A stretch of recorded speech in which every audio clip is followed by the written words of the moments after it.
So that basically covers the make-to-order process. Just kind of to recap that a little bit, we entered a sales order. That automatically created pull on the final assembly cell. If there would have been lower level components that were make-to-order components, it would have created a pull on those cells as well. Our example today only had one level of a make-to-order pull.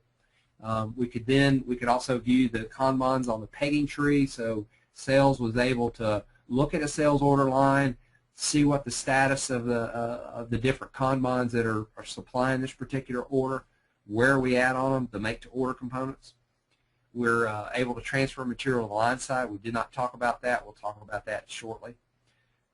We then prepared the Kanban, which basically would give us the ability to make it show up on the on a filtered view of the Kanban board.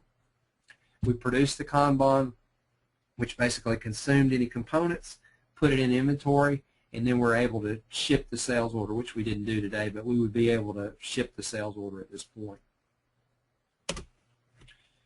Okay, the next process that I'd like to talk to you about is basically withdrawal Kanban scenario. So think of, on your production floor, you may have some materials that you store at the line side, and you also have the central storage location for those materials in your stock room. And you may have a situation where you need to signal to tell you to pull those materials to that line side storage. Now that could be two scenarios. It could be a fixed Kanban scenario where you like to have two bins or whatever at the cell, and once one of those bins is emptied, it goes back to the stock room and they refill it. Or it could be a card situation. Or a third additional situation might be, this is a component that it's not used very often, so you really don't want to store it line side. When you get a requirement for this make-to-order component that uses that part, it'll tell you to pull that specifically for that order. So we're basically supporting the make-to-stock system with the fixed Kanban. We're supporting the make-to-order with the sales event and the Kanban line events, which are the component telling you to make a component that's a make-to-order component. So really supporting all three different situations. So let's pop over and we'll look at the Kanban transfer board. That's called the transfer jobs board. So basically, again, what this is telling you is it's showing you the materials that need to be transferred basically from one location to another. So in this case, it's saying we need to transfer it from the stock room, in this case, to the assembly area. So a water spider would see this particular board. He'd pull up this Kanban board. He'd be able to look at his picking list and say, oh, well, I'm going to pick these different items. Oh, I can't pick that one. It's not there. I can't pick that one. It's not there. So I can go ahead and pick these. And when we say complete, it's actually going to do a transfer in the system to transfer it to that other location and basically move the inventory in the system. It is possible to do this without actually doing inventory transactions. So there might be situations where a company doesn't really want to track the detailed inventory transactions. They just want to have a Kanban that tells them to replenish it, and we can support that as well. So it doesn't necessarily have to have the inventory on hand and move it. It can actually just say, hey, you're out of this, bring more, and it doesn't even keep track of perpetual inventory of that particular item. We have some customers that are interested in doing that. We'll call it the black hole approach.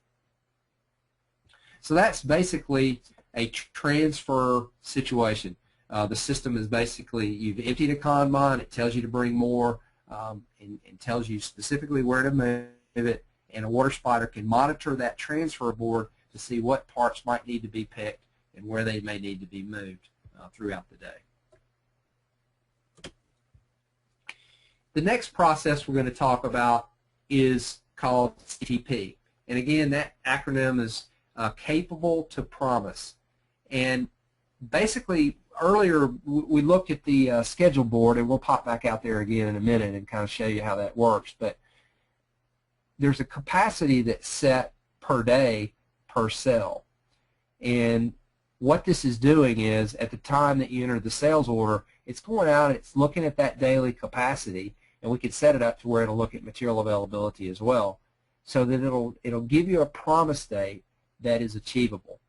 And a lot of systems that I worked with in the past, you start looking at trying to do that with a routing and estimated hours, and it's really difficult.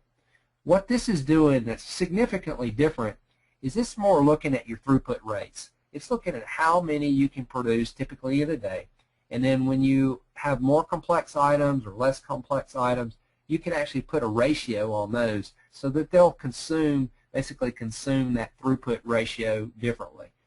If you had the normal average item that goes through there would consume 1, for instance. A really difficult item might consume 2.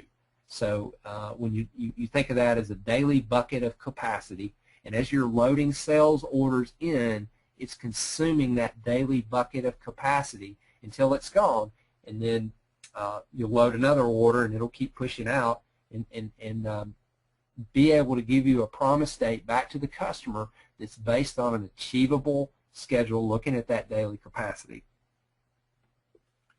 So once it does that, just as in our example, we had this turned on for our example. So the sales order that I entered a minute ago, this functionality was invoked. It basically went out and scheduled the Kanban when it could. It looked at the date the customer requested it and then schedules it as close to that as possible. If it can't make their date, it's going to tell you it's got to push it out. So, and then the process is the same. They're going to prepare, start the Kanban, produce the Kanban, and ship the sales order. So really there's not a whole lot different to show you there. We'll review that particular sales order that we had a minute ago and kind of show you what the difference is in that one, what the CTP is really doing behind the scenes. So I'm going to open up that sales order in the detail view. Again, I'm going to go look at the pegging tree, and I see that it created these Kanbans, and now I can see that that top level Kanban has been made. So a good quantity of 50 has been made. The second one, none has been made at this point.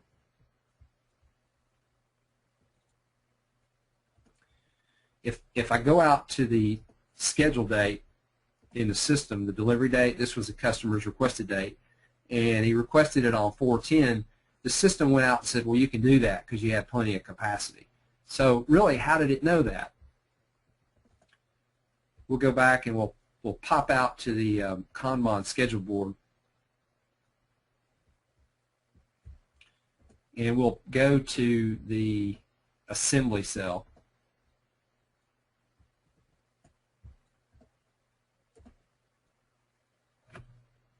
So the system knew that on the 9th, when it tried to schedule that, it had plenty of capacity, and those 2 orders consumed 100 of those 300 pieces. So if I kept loading orders, it's going to keep loading this schedule. It's going to run out of time. And then if I kept entering orders for the same day, once it consumed the capacity here, then it's going to basically schedule it to go into the future. And it's going to give them a promise date in the future. So that's how the CTP, or capable to promise, functionality works. And if you're really interested in that, we can go into that in more detail in a detailed demo with you.